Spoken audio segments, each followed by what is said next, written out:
Nesta visa, nós temos dois projetos grandes correndo agora aqui. Tudo isso aqui tem margem de europeu novo.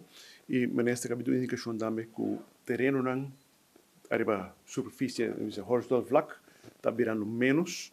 E também nós temos o deal com o Built with Nature concept, que está agora incorporado em europeu e europeu, onde nós devemos também adaptar isso aqui no sistema.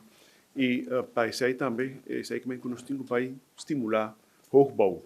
Castan com os behaldo, para o terreno virar menos, e vai criar mais capacidade de altura.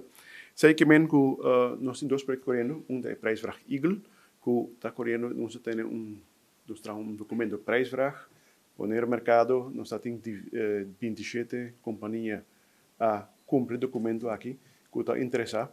E o processo, me tenho visto, um processo para nós, tour, sim, tá aqui dentro também setor privado, setor público, tá uncharted territory que nós temos que trabalhar com ele e nós estamos com ele e para fim de semana que nós vamos entregar o documento para nós vai pôr um júri trabalhar para escolher qual é desenho de Gana. E outra banda tá com nós temos projeto na San Nicolás, ex-APB, ex-Martin Luther King, que agora será do Wernetstraat, Rotterdamstraat, na San Nicolás. E nós acabamos de trabalhar de slope, full ruína, nós laga basketball court sequer available ainda, menos tanto para o vecindário, para o uso de ele.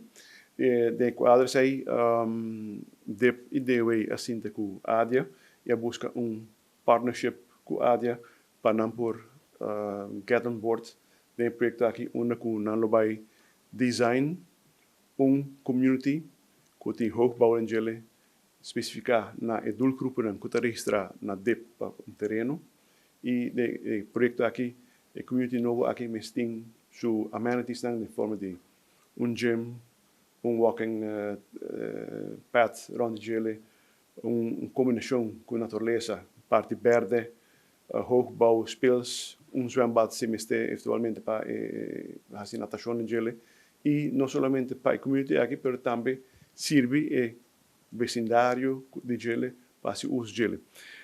Essa é a direção que nós estamos indo. É conceito novo que nós estamos acercando do encerramento de ele e me estou contente, mas neste mencionar o que a AUE nós chegamos a firma MOU, intensive clearing, para o trabalho possível